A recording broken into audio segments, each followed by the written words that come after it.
So you've done over $37 million of revenue in Google Ads, and that's quite a sum of money for Australians. That's over $50 million.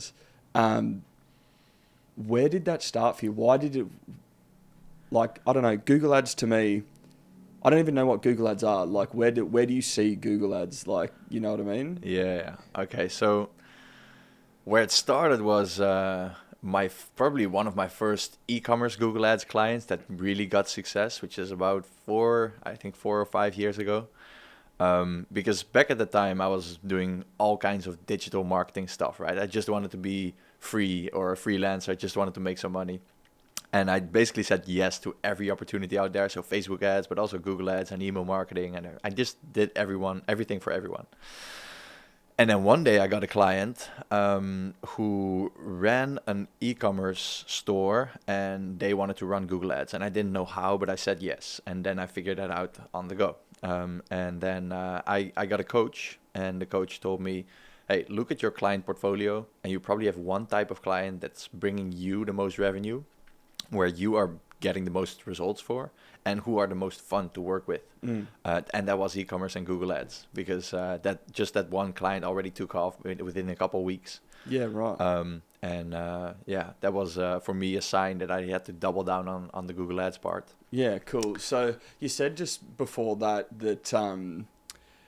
you were just doing anything for anyone. Like, Yeah. what happened before that? What was the lead up to that? Were you like, how old were you? Were you in school? Was it like, I don't want to work for anyone, or you were working at a fast food store and you were like, I need to get out of this place? Like, what's the Yeah. backstory to that? So my life really took a 180 when it comes to that, because I was 18 when I went to University of Applied Sciences, and I joined a fraternity, and I went heavily in on partying and drinking and being social, and it was fun, but it wasn't taking me anywhere. But I did that for like 2 or 3 years. And I was on social media a lot back then, so on Instagram. And I kept seeing this guy telling me to get into e-commerce because then you can travel the world and make money online and like all that kind of stuff, you Yeah. know. And I was kind of skeptical at the start, but my study wasn't going well at all. Like I wasn't even getting half the points that I needed to move on to the second year for 3 years in a row already. Yeah. So that's basically when I decided to drop out and go into the e-commerce / online marketing stuff.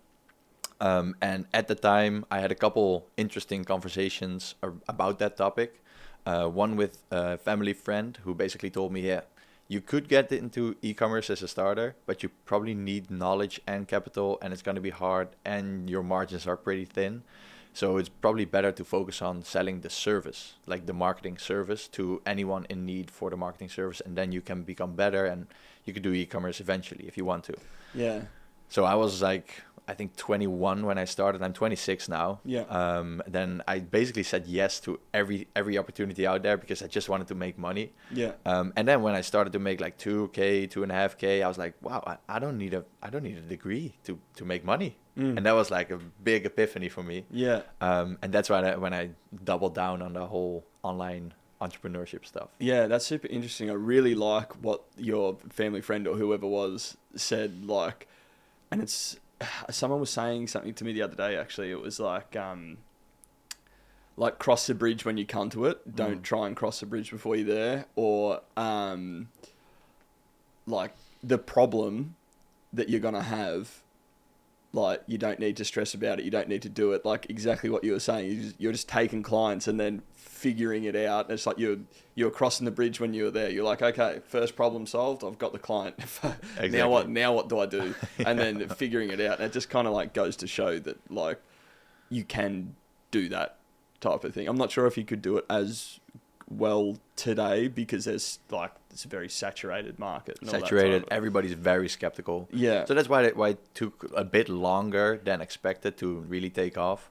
But now we're doing very well. I'm running an agency with 9 team members with like 80 clients across the globe. 9 So, team members. That's yeah. heaps, actually. Yeah. Fuck. And That's are they crazy. all over the world as well? The majority of it is in the Netherlands. Yeah. But it is an international team. So we have a dude from Bulgaria and a couple Dutch guys as well. Yeah, cool. So what did it look like after you started like becoming good? Like, you obviously gained more clients. You've been crossing the bridges when you come into it. Like, when did you start hiring more people? When did you know that it was like, you're like, I'm going to... Actually, those were two separate times where I made the step to hire team members. Yeah. So the first time was, I think it was 2023, at the start of 2023, because the idea of building something bigger than me that would run without me investing the time, like actively on it, that was very appealing to me. Yeah. So I hired two freelancers and just wanted to outsource the work to them so that I could go into client acquisition more. That's the whole dream. That's the whole idea, right? Yeah. And it sounds very simple, but it's a bit harder than that because you have to manage those people and the expectations and the client communication as well. Yeah. And that just broke like during the process. So Yeah. I had to fire them. Was a solopreneur again, and by the end of 2023, then my calendar was so full that I needed to hire again. So it wasn't something that I wanted to do. It was a necessity because I didn't have the time anymore. Yeah. And then I hired somebody full time, and that was a really big difference for me because then that one person has the same vision, mission, and goals, right? And can work full time on one business and all of our clients. Yeah. So the priority is our agency. Yeah. And that really made the difference. Yeah. Okay. So that actually makes heaps of sense. I was just thinking about it then. Like, the freelancers probably have more on their plate than what they tell you so that they can get more money, because they're essentially doing the same thing as what you are, type of thing, you know what Exactly. I mean? So, like, they're just taking on one of your clients or taking on some of your time, type of thing, to try and go on. But if you hire someone full time, was the price difference much? Not really? too much because it was the guy from Bulgaria. Yeah, right. And salaries there are way lower. Yeah. And he was like 3-4 years of experience in Google Ads, so not too much, but not nothing, right? Yeah. So the salary that I had to pay him was like, for me, it was fine. Yeah. Just a couple clients extra I needed to close to cover his expenses. Yeah.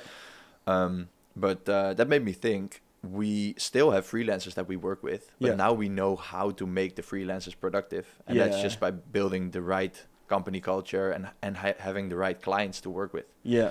Because if you have stupid clients, they're not going to prioritize stupid clients. Yeah. But if you have like awesome clients with a bonus incentive and a good team spirit, I guess, then everybody prioritizes working at my agency, I guess. How do you, so if you're on a call, on a sales call, you're talking to me, I've got a company, I need Google Ads done. Mm-hmm. How do you determine whether I've got a good company and, like, you know, exactly what you were just talking about? Pretty much everything is based on data. Yeah. So if you already have some data in your backend and you know your conversion rates and you know, I don't know, like your month over month growth, that's a good indicator that you have a growing company within a growing niche. Yeah. But we also use tools like keyword tools, keyword research planners and everything. Yeah. And based on that, with search volumes, with your conversion rate and your price anchoring in comparison to the rest of the market, we determine if you're the right fit. Yeah, okay. And then back in the day, it was very hard for me to close any clients because I didn't have any case studies or any proof to show for, right? Yeah. But now I can just like share our ads manager anonymously, obviously, but I can just share my ads manager, say, okay, this is July, for example, we generated 4 million euros in revenue for our clients. And this is what it looks like. And I click around and then they see like, oh, this is the real deal. Yeah. These guys know what they're doing. And Yeah, no, that's really cool. So when did you start like really expanding? So you've got the guy from Bulgaria full time, and then was it just same thing kind of happened? Did you hire another Google Ads guy next, or did you hire a setter, or like? Yeah, so I did hire VAs and setters just for the client acquisition part, but the whole agency part is a little bit different. Yeah, okay. And actually, when I hired Dennis, is his name. When I hired Dennis, we were with 2 people working full time on the agency, and we had some cool partnerships and some cool clients to work with. But those partnerships ended after a couple months. So that was summer last year, and then we were like down deep, right? Yeah. We were still profitable, but it was barely profitable, and we were like, oh damn, how are we gonna fix this stuff, you know? Yeah. And then I started really getting into building my personal brand and client acquisition. So my LinkedIn is actually for me, it's pretty big. It's very niche because it's Google Ads for e-commerce companies, right? Yeah. It's like very niche.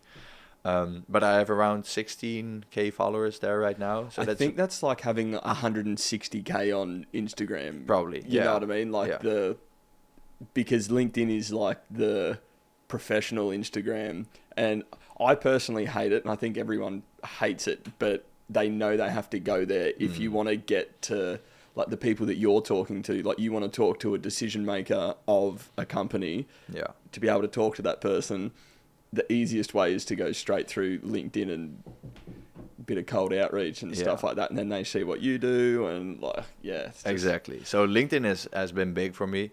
And then also actually going on to podcasts. So I went on one podcast in the Netherlands, which is a pretty big one.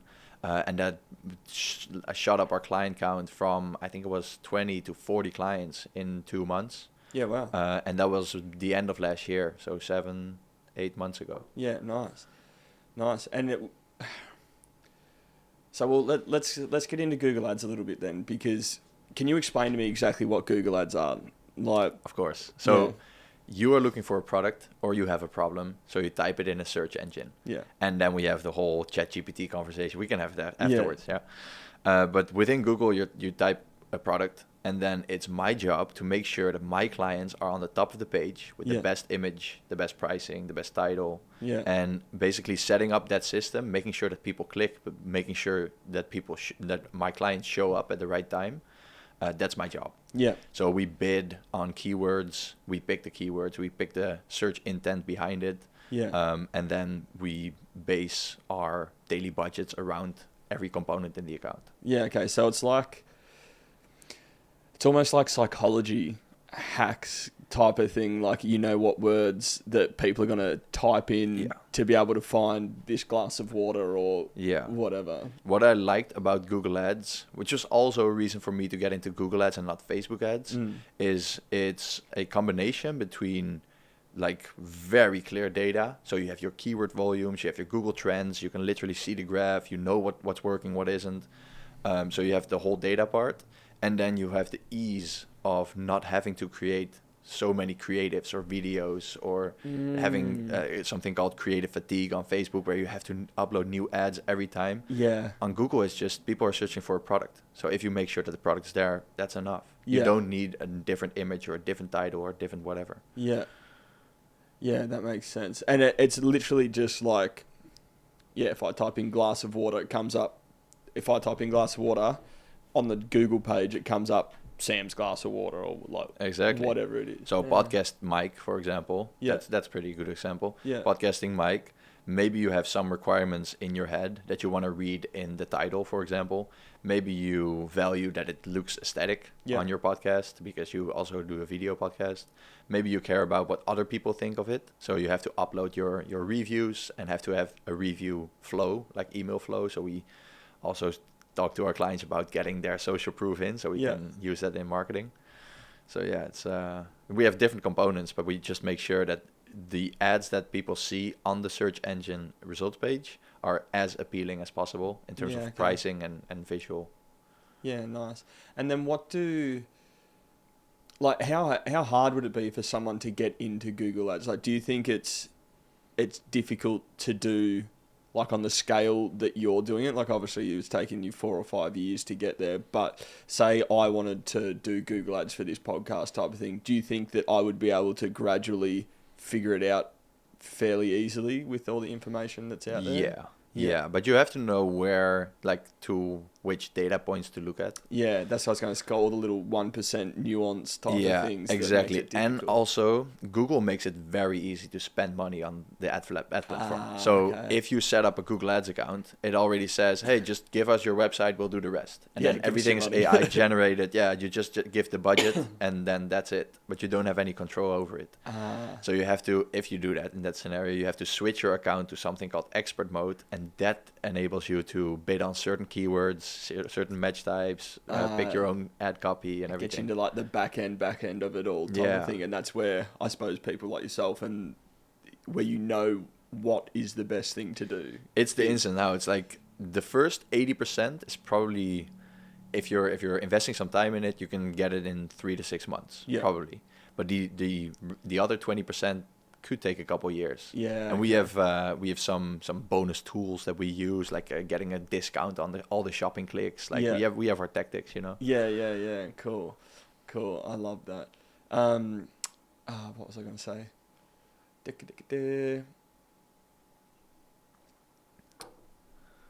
So what's next for you? Are you just focusing on building your company and expanding more, and like what's next? Good question. So the company is doing very well, and right now I'm just trying to spot problems that I can fix, and then ideally the fix would also give us more growth, right? In terms of the team, clients, or our clients themselves. Yeah. So one problem that we are struggling with right now is that we have a lot of calls, a lot of leads or inquiries from people who aren't yet a fit for our agency. So we've been building on some info product kind of thing, where we basically show them, hey, this is all you need to know. Get yourself up to the point that we need, like 30K a month, and then come to us, and then we can do the rest. Yeah, okay. So we're working on that. Yeah, that's super smart, actually. Like, instead of knocking those people away and be like, sorry, you're not a fit type That's of what I thing. did for the past 6 months. Yeah. Yeah, that's actually so smart. I love that. I think that's really good, and it's coming from someone who's like, you obviously work with a lot of companies and stuff like that. You can see what works. You don't just work with one niche, do you? No, like e-commerce as a whole. E-commerce as a whole. So like it's just like anything that's sold online. It's like fashion, sports, like furniture, everything. Yeah, cool. And then, because I was just about to say, because you've had so much kind of exposure to like all these things, you know all the keywords and stuff like that, or you know what other people are doing and stuff like that as well. You could have a little mentorship group or something and be like, Pudgy,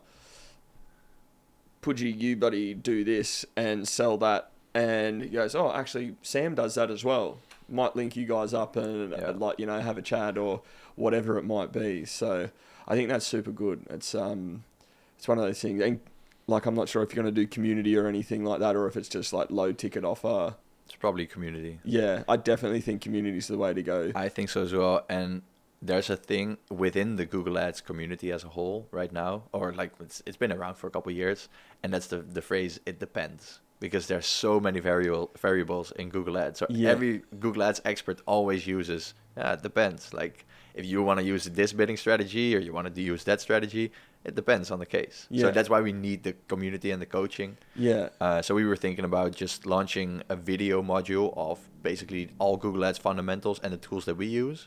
And then have a weekly coaching call with one of our team experts. Yeah, I think that's such a good idea. I'm in a mentorship group that does something similar to that. And it's just so valuable because you can just go in there, and sometimes on the calls and stuff like that, people are asking questions that you didn't realize you needed to know the answer to. So like, I'll ask something, you answer it, and then old mate over here goes, fuck, I didn't realize that. Like, you know, and then it's like a light bulb moment. So people who are coming to these communities and like actually getting on the calls and stuff like that, and you'll find that the same people come to the calls every week, and then there's like a heap of people that won't, but they're just in the community to ask the question that they want. But you know, you got to try and spare some time to get on the calls and stuff like that and really get into it.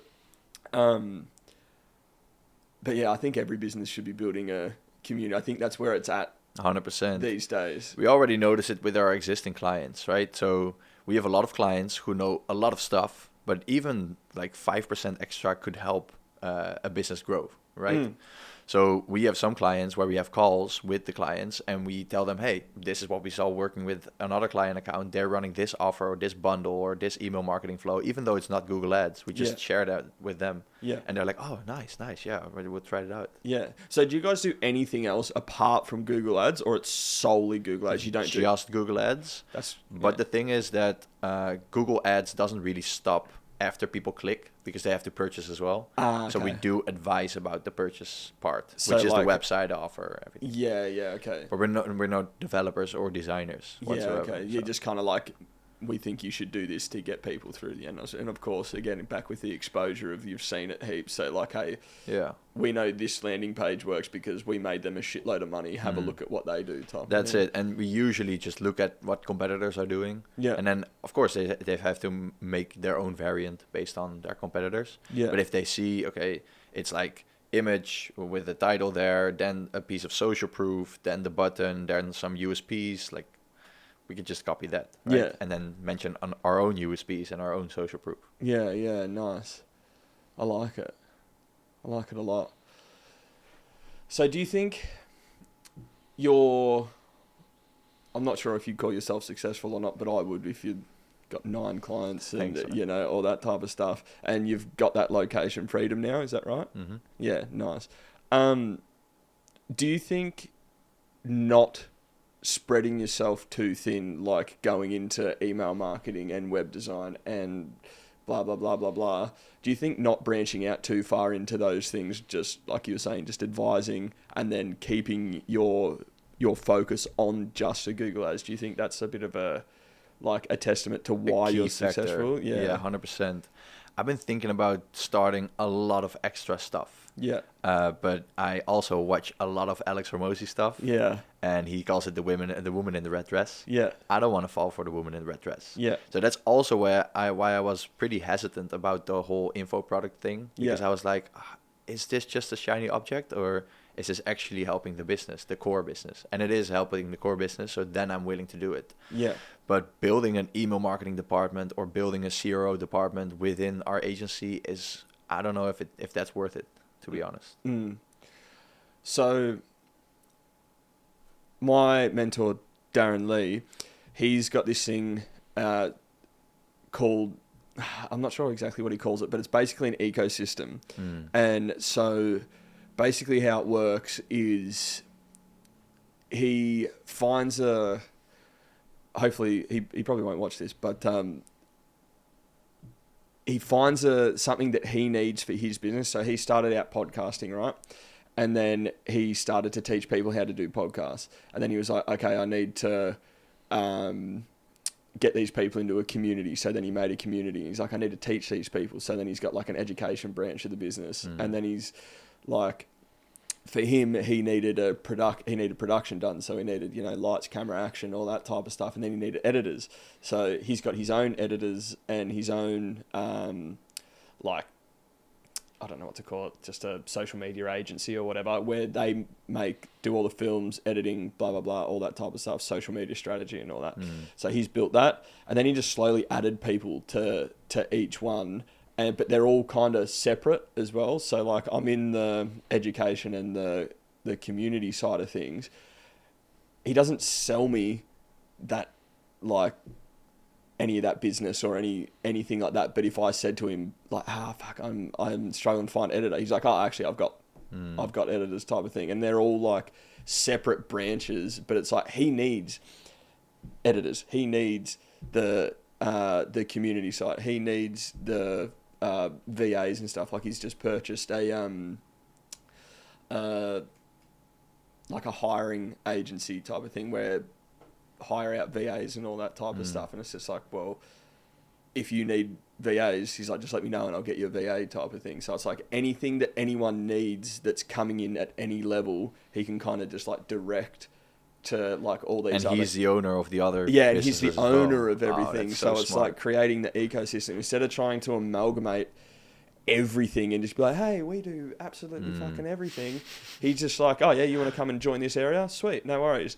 And then you go, oh, you're on the weekly call and you're like, oh, I actually need to find a VA because I'm starting to get a little bit overwhelmed with booking and stuff. He's like, oh, go to this website or whatever, and it's actually his, like, or he would say, oh, I actually own one, blah, blah, blah, blah, blah. And because he's so down to earth and chill about it all and he hasn't like shoved it down your throat, it's you coming to him saying, oh, where can I find a VA or something, or I need to find an editor or whatever. It's just like, he's got it all there, and it's like this ecosystem that he's building is fucking insane. And like, I tell it to everyone because I think it's just so smart. It's super smart. Yeah. We do that with like partnerships. Yeah. So then I don't have to take care of any of the business stuff for example, a social media agency or Facebook Meta Ads agency. Yeah.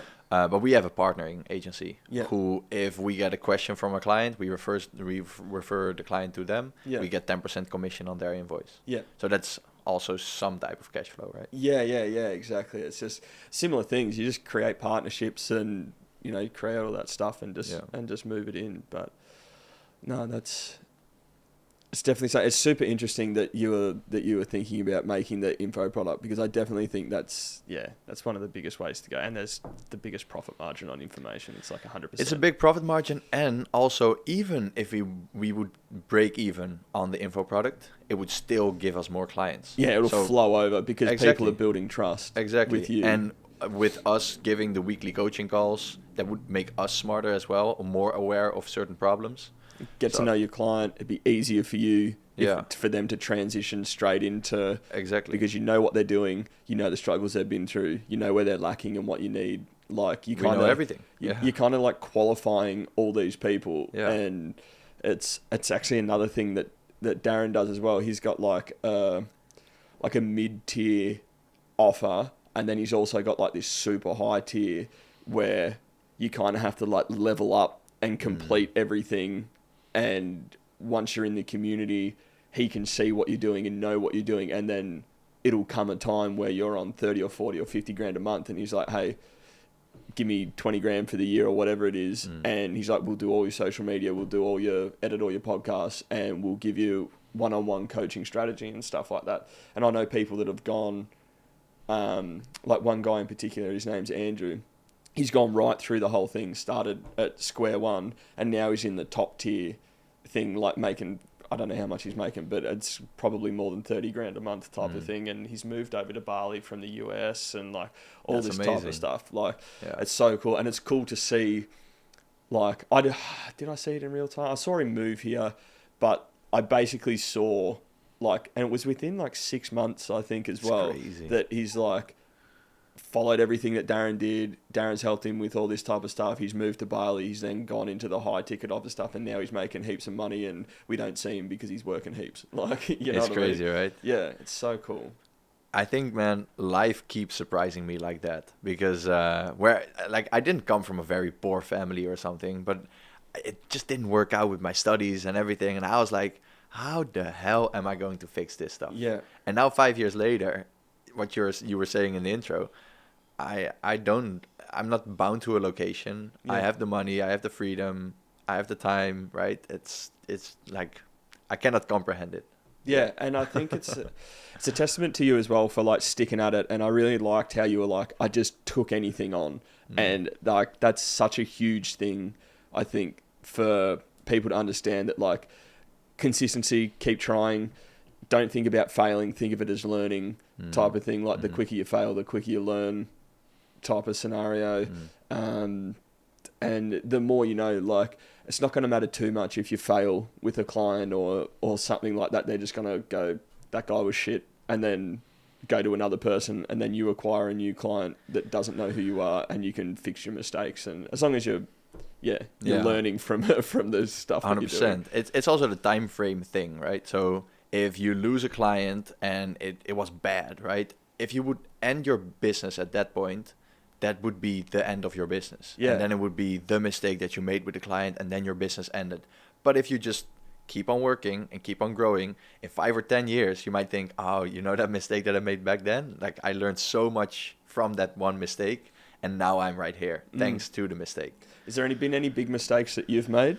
Well, the hiring was one thing. So Yeah. I'm extremely, extremely picky now when it comes to hiring. So we were with 8 people before yesterday.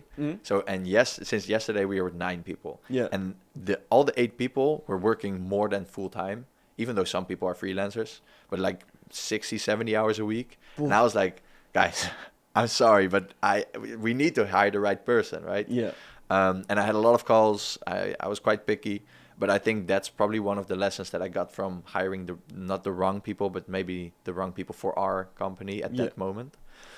So that's one mistake that I learned from, and also the fact that as an agency, you have to deal with the fact that clients will always leave. Yeah. Even though you're doing good and you're doing your best and communicating everything and even getting good results, some clients just think the grass is greener at some other agency and will leave because of that, right? So there's lots of good salesmen out there at the moment, type of thing. Yeah. So like, a lot of people are just like, oh, you can make me more money. Yeah. Like, and we are probably the same, right? So Yeah. if somebody shows their account to me and I'm like, this is wrong, that's wrong, this is wrong, they might have a reason. Yeah. But in my opinion, that's wrong. And Yeah. the potential client would be like, okay, I'll go for this guy. Yeah, exactly. Is there there's more than one way to skin a cat, obviously. Like, there's more than one way to do something in the market. Do you have like a very specific thing, like specific framework that you do, or does it vary for client to client? In terms of Google Ads success? Yeah, in that, like, client success, Google Ads success. Yeah. Like, so we have two things: getting the client results and communicating it with the client. And even though you could just it could take a while to get good results, but if you're communicating properly, then the client will stick around, right? Because they know that you're working on it, they know the information, then they know what you're doing. Yeah. So communication is a very important one, which is why we use Slack and we update them at least 3 times a week, which is a lot. Yeah, but we do that, and people are very happy about that. So that's one thing. And then in terms of Google Ads results, we know our best practices. We work with e-commerce companies, so usually showcasing a product in the product placement is the way to go. Yeah. So we set up either standard shopping or performance. I won't get into it too technical, but performance max campaigns or standard shopping campaigns. Analyze the keywords. If the keywords are right and the click-through rate is right, but the conversion rate's down, it might just be the offer. Yeah. Okay. If one of the other metrics is down, it might be something else, right? Yeah. Okay. And then we can just advise the client. Yeah. Okay. Cool. Well, you said something there before. Communication? Yeah, client success. Do you have someone for that, or do you do a lot of that type of stuff? I do a lot of that, but I must say Dennis, so first hire, he does a lot for that as well. So he checks in at least once a month saying, hey, these were the results for last month.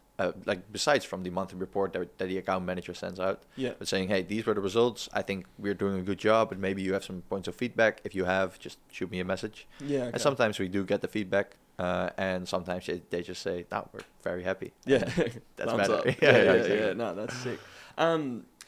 So with the communicating with clients and stuff like that, what do you think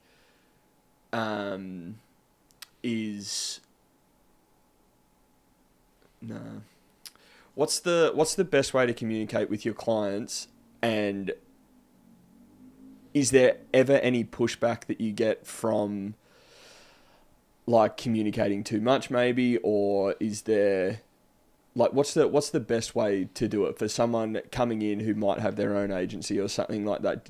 I definitely think communication is such a huge thing. Yeah. And for success, retention, what's the best way to do it, do you think? I think the one keyword right there, is clarity. Yeah. So clients have to know what you're working on when you're working on it, and want to keep being updated about the process, right? Yeah. So we work always with a 90-day roadmap, so they know exactly what's going on and where we are in the roadmap, in the timeline. Is that when you first start with someone? Yeah. Every 90 days we create one. Oh, every 90 days. Yeah, okay. So at around day 80, we're saying, hey, the first 90 days almost done. We build a new map. Here's the new timeline. This is what we're going to do in the next 3 months. Interesting. And that helps you grow with... That helps ourselves in terms of seeing what we need to do, and it helps the client in seeing what we are going to do in their account and what they have to deliver in terms of promotions or offers or whatever. I see. So that's the... That's the clarity part. Yeah. And then I think... Also, you don't have to, it's very important not to spread too much information where they cannot do anything with the information. Yeah, okay. So let's say, for example, you're talking about the click-through rate on a certain type of keyword that you are going to add as a negative keyword. Yeah. They don't care. I'm sitting here with my electric toothbrush I'm trying to sell. I'm like, what? Yeah, what are you talking about, right? So that's just information that we do put in a report for them to read if they want to, but we're not going to ask any questions about it. Yeah, okay. And then calls are optional. So we say, hey, we've been a month now, so here's the opportunity to book a call with us. You don't have to if you don't have the time. That's all right. Yeah. Yeah, cool. So do you try and do one call a month and then communicate via Slack or Yeah. WhatsApp or whatever? Yeah. Yeah. And some clients don't even want to have a call because the communication in Slack is enough. Yeah, and they're just like, this is sweet. Yeah, You don't need to nice. do anything, Yeah, do your like thing. hands off as much as possible. Yeah, type of and then thing. only on the big moments in the year. So for example, Q4 is coming up, which is the biggest quarter for e-commerce, right? Yeah. With Black Friday and Christmas and everything. Yeah. So usually clients want to call because of that. Yeah. And we also really recommend them to do so because we have to know their promotions, their offers, their stock sometimes. And Yeah, okay. yeah. So, what did you say before about that? The 90-day thing, I thought that was awesome. Mm. Like, I don't think unless people keep that under wraps, I'm not sure. But I really like that idea. But also, if you've got a long-term client, how do you keep extending that 90 days? Does it look the same sometimes? Like, hey, we're just going to keep doing the same thing that we're doing. Here's our 90-day thing. Or like, how does it kind of work with like the update, the blocks, how long you do stuff for? Like, what does that 90-day plan look like? Because I just think that's super interesting. And like, I feel like a lot of people might get a lot of value from it. Yeah, so first 90 days is 9 times out of 10 just fixing the fundamentals. Yeah. Fixing the tracking, the data is properly, right? Server-side tracking, that we have clear data, that we have the right campaign structure, right product feed optimization, like the fundamentals. Yeah. After the first 90 days, it really depends on their goals. Because if they want to drive as much revenue as they can, it's like an entire different strategy than if they want to just maximize profit from Google Ads.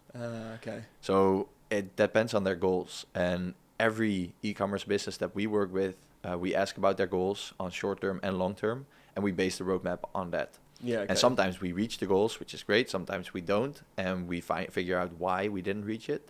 And then we try to change things up and reach their goal. Yeah, okay. So it's kind of like client specific and based on that. That's super interesting. I like that. But that first initial 90 days, you said was fixing fundamentals and stuff like that. And I know you're fairly big on that type of stuff. What do you think are the core fundamentals that someone needs to have to make sure they've got a business before seeing someone like you, or like gaining that up to 30K a month or whatever they need to be to? Yeah, so even besides Google Ads, they need to have a product market fit. Yeah. So they have to do some research, seeing if they can beat some competitor in their niche, right? So you're not going to beat Apple. Yeah. If you want to buy, sell tablets, you're probably not going to be able to. Yeah. So you have to find a product where there's a product market fit and people aren't like moving towards very specific brands. Yeah. There has to be enough search volume, and then if the product market fit is right, the customer journey has to be okay in terms of people search for a certain keyword, they click an ad, what happens afterwards? Is the website okay? Is the pricing of the product okay? Is the conversion rate fine? Like everything like that. And then we move on to stage 3, which is the Google Ads part. Yeah. And then we have one very important topic, which is conversion tracking, which what I already mentioned, because Google is moving more and more towards AI optimized stuff, like smart bidding strategies where you don't have to touch anything. You just say, hey, I want this return on investment, and just do your thing. Yeah, right. But Google has to have clear data for that. Yeah, okay. So conversion tracking is a very big one. And then just making sure that you target the right people with the right ads. And that comes down into the right keywords in the product feed, structured the right way, right image, right price, and then powerful ad copy if you're running search ads. And that's basically the core. And then outside of the core, we have all these kind of tools where we can push the whole account on steroids with certain strategies where the algorithm gets pushed in a certain direction and like all the advanced stuff. Yeah. But that's not the core anymore. Yeah. That's not the core anymore. There's so much to it, hey. Like, I feel like people don't actually, like I said at the start, like I basically didn't know what Google Ads was. Like, I don't see an ad on TV and it's like, buy this product. Like, that's obviously not what you do type of thing. Like Google Ads, it's like, is that the little ad that comes up on the side? But understanding that it's where you place on the ladder type of thing. That's the core what we use. Yeah. But there's also this thing called the Google Display Network, which are the banners on the news websites and everything. But YouTube is also from Google, so we can also run YouTube ads. Like there's more to it, right? Yeah, it just goes deeper and deeper, doesn't it? Exactly. But the beautiful thing about Google, which is also a reason why I went into Google Ads and not Meta Ads, is people have a buy intent. They already have an intention to buy a certain product. They're actually looking for it. Yeah, they're already with their credit card in their left hand and typing with their right hand and then looking for a product and they want to buy. Yeah. Whereas if you're running social media ads, it can be a bit harder because you're stopping somebody scrolling and dopamine hitting. Yeah. So you have to have a certain creative, a certain hook, and then a certain offer, and then it has to be either an impulse purchase or a well thought out buying process. And on Google, it's usually just a 1 or 2 time touch point. So people searching, they see a product that they like, they click, they buy. Yeah. Unless it's very high ticket. Yeah. So how do you get... So what you just explained just then, my brain immediately went to... So someone already has to know that they want to buy this glass of water type of thing. Is... I suppose most companies nowadays anyway would like see the ad on Instagram or Facebook or whatever and be like, that's a nice glass of water type of thing. And then they might see it more and more and more from the targeted ads or whatever, and then they'll type into Google Sam's glass of water. So yeah. I suppose that's where it... So Facebook ads helps Google ads. So the brands that are our clients that are running Facebook ads heavily, their Google ads are performing way better. And even the Google ads, which we aren't targeting on their branded keywords. So if somebody's looking for a glass of water and they type in glass of water, not a brand name or whatever, but they see an ad and they recognize the brand name from a Facebook ad that they saw, they're like, oh, I think I know this brand. Click. Yeah. And then the click-through rate increases and Google Ads system works better. Yeah. So yeah, that's pretty interesting. Yeah. So I suppose that's why you partner with the other guys so that you can kind of be in a bit of an alignment when you... We can push harder that way for our clients. Yeah. And then there's one other thing as well. So Facebook ads can be used for top of funnel traffic. So somebody's just not aware, maybe even that they have a problem, or that they have a problem but they're not aware of the solution, which is the product. Yeah. We have that same structure in Google Ads as well. So somebody might not be searching for a glass of water, but somebody might be searching for how do I hydrate myself, or my skin's dry, what do I do? Yeah. And then there are certain types of ads that we can run towards those keywords to interest them and basically make them aware of their problem and then aware of the product and then sell the product afterwards. Yeah, okay. That's super interesting. I never thought of it like that either. Like, I suppose they're all, again, the little 1%ers that like... Yeah, you got to figure out in the back end and the bit more advanced in the advanced tab type of thing to figure it out. And Google lets you bid on like a whole lot of keywords, like different types, you know. Yeah. So Google Ads is top of funnel, bottom of funnel, but also competitors. Yeah. If you're, I don't know, if you have a big competitor and you want to just make sure that you show up if people are searching for your competitor, you could just bid on their keyword. Yeah. And you show up. Yeah, right. And when you say bidding on their keyword, do you mean like bid to buy that keyword type of thing? And then it's like, all right, I'm going to pay $1,000 a month to have this glass of water's keyword or this company's keyword. And then they'd have to be like, okay, well, we're going to have to pay more than that. And then you can just kind of... So I want to pay $1 a click, and then I want to pay $1.10. Okay, I show up, and then they see it in their ads manager, like, fuck. And they increase the bid, and then... It's a bit like eBay type of thing. Yeah. That's actually hilarious. I didn't realize that was a thing of how it done. And per click as well. That's insane. Yeah, there are very expensive keywords out there, man. Yeah. I think the most expensive type of keyword is something very urgent and very expensive, like getting a DUI accident lawyer, for example. So imagine you crashing into somebody, you had a drink too much, you're like, fuck, oh, what do I do? Okay, you search for a keyword, and on that spot, you're willing to pay 10K, 15K, 20K just to have somebody on the phone who can like defend you, you know? Yeah, yeah. Those clicks are like, on the top of my head, I think $50 per one click. Even if the person doesn't call. Yeah. It's just a click to the website and that's it. Yeah. That's insane. That's insane. So much. And I suppose that's where it goes into like, I don't know too much about this, but like cost per client and all that type of stuff. Yeah. Like, All the data points. yeah, Cost per click, traffic conversion rate, cost per client, and then cost per acquisition, so cost per purchase. yeah, And then also customer retention and new customer acquisition cost. We have everything. But we use Triple Whale for that, yeah. luckily.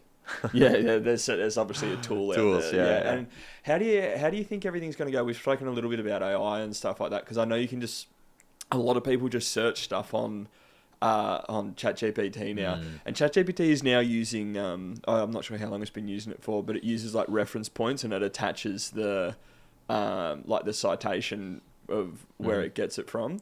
Can you control that through OpenAI so that you come up when if I say like what you were saying before is essentially the same as Google? Is there a thing in there now? Yeah. Because it, As far as I know, there is. Yeah. I think it's called AI engine optimization. yeah, So back in the day, you would have, or back in the day, nowadays as well, you would Yeah. have SEO, so search engine optimization. yeah, Now you have AI engine optimization, which is a different field than Google Ads because Yeah. we are bidding on keywords and basically buying the placement. yeah, And with AI optimization, you're creating content that ChatGPT picks up on. But so it's you getting can't, bigger and like- bigger. yeah. I was going to say surely it'll because it's a money maker machine. It's the way of the future type of thing. Yeah. Like surely it's going to get to a point where it'll be the same as Google Ads. I don't know what the intention is from OpenAI or ChatGPT, but what I do know is Google, the company Google, I think like 80 or 85% of the entire revenue from Google comes from Google Ads. Yeah, right. People spending money on their platform, right? Yeah, So Google Ads or Google as a whole will probably do everything in its power to keep that type of revenue. yeah, So they'll come up with something. yeah. There's got to be a crossover or something where because everything it gets everything from Google basically. Like Google's obviously the fucking biggest thing in the world type of Literally, thing. yeah. So like, I definitely think there's going to be a crop. Like just after the conversation we've had and like thinking about it on the spot now, like all of those citations and everything that stuff that like it's going to take you directly to Google every time you click on something like I don't know how to get to the Great Wall of China or something like that. You type that in or whatever, it's going to get that from Google and whatever. That's a super bad analogy or like super bad thing to say because we're talking about products and stuff. But you know what I mean? Like it's. I feel like there's got to be something and it's going to happen soon. Like I feel like we're in the .com boom or the color TV boom. Like I wasn't around for that, but like similar type of people are kind of scared of it at the moment. But it's crazy. like, and people don't even know that like some of the apps that they're using or like whatever are all AI. No. Like it's nuts. And sometimes even AI content nowadays is undistinguishable from real content. And you see a video, and I think the younger people are, the more they are able to recognize if it's AI generated or not. Yeah, for sure. But like, even my dad, he's in his mid-60s. Yeah. He was like, I recently saw a video where I later found out that it was AI. Yeah. But even I couldn't see it. Yeah. I was like, oh, damn. Yeah. So I fast. feel like my parents would be the same type of thing. They'd see because the thing is though, like when you think about that, like kind of boomer generation, anyone who's in their mid-60s or something like that, they weren't conditioned for that. Like I grew up through the 90s, so I saw like the mobile phone come out. I saw Nintendo 64, like Super Nintendo, PlayStation 2, 3, 4. Like I saw the evolution of technology through the 90s into the early 2000s and stuff. Like I grew up with that. Whereas 30 years prior to that, the only bit of technology that they kind of saw was like maybe TV, color TV, floppy disk, computer, email. From floppy disk to CD. Yeah. Like how big is the difference? Yeah, exactly. And that's what I mean. Like the leap that they made in 30 years compared to the quantum leap that, you know, we kind of grew up with through the 90s and the early 2000s and stuff is insane. Yeah. So it's like to be able to distinguish that like this thing that looks real, that's on the internet, that I can see, like, and that's got to be real type of thing. Whereas now, people kind of our age or younger, the younger generation, they're more like, you know, that's fake. Yeah. Like you know, just everything, like with all the deep fake stuff that happened a couple of years It's ago, and like crazy, all yeah. that type of crazy stuff. Which is also why the importance of having a authentic personal brand is becoming more and more 100%. important, I think. Yeah. And you see lots of CEOs and stuff nowadays, and like especially people on LinkedIn, like we were talking about earlier, Yeah. like are actually putting effort into it, because it's like, okay, I've got to make sure that I'm a real person, that I've got authority. Like all these things need to, everything matters, because you used to just be able to be a businessman, or like you used to just be able to have a company and all that type of stuff.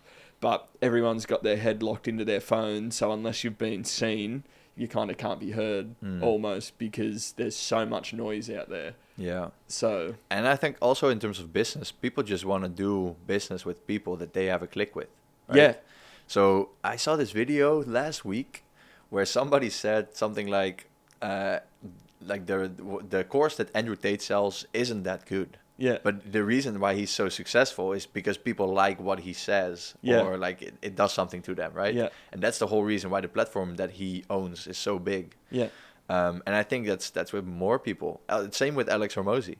Like, I don't know how cool acquisition.com would be without Alex and Leila Hormozy, right? Yeah. Yeah. That would be just like I don't know, boring company who acquires businesses and makes them grow. Yeah. But when Alex Hormozy runs the show, you're like, that's Alex Hormozy. He's like the big buff guy, and this is his story, and I want to do business with him. Yeah. Exactly.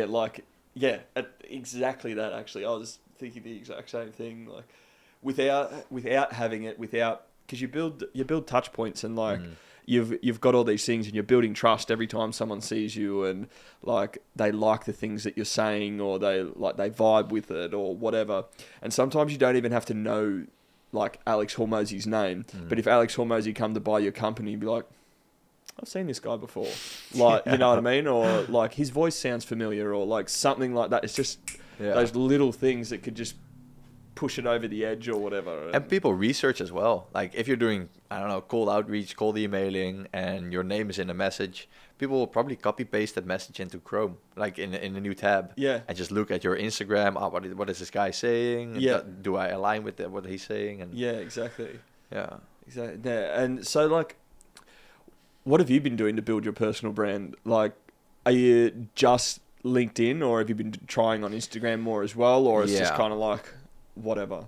So LinkedIn is my biggest one. I've been starting out on Instagram as well, but I have to find a balance between teaching like the very technical, nerdy stuff that some very niche people like, and trying to create content that applies to a whole audience to get more awareness. So I'm balancing that right now. Yeah.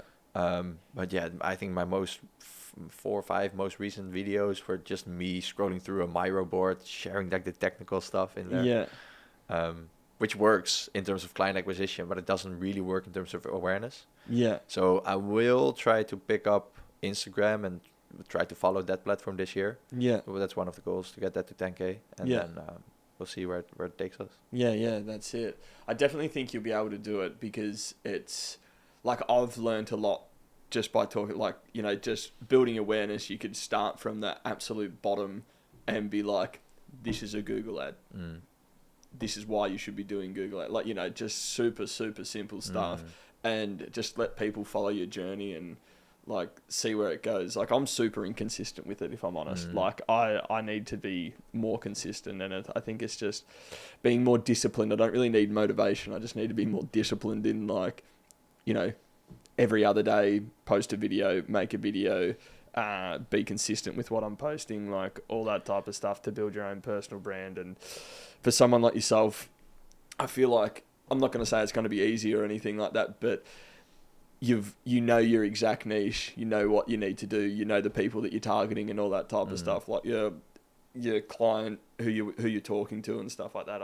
I think you're going to get big, and especially if you keep doing like podcasts and putting stuff out there, it'll be super easy for you, hopefully. Yeah, I think so as well, but we'll see. Yeah, for sure. Anyway, man, that was really good. I learnt so much. I was trying to think of so much stuff the whole time, and I'm just like, oh my God, what's the next question that I can ask? And then like you start to say something, I'm like, oh yeah, no, that makes sense. And then you said something that's like a little bit outside of my scope, like a little bit too technical, and I'm like, ooh, maybe I need to do more research. But no, I really appreciate you coming on, man. I think people get a lot from this. It was a pleasure, man. Thanks for having me. Cool. Cheers.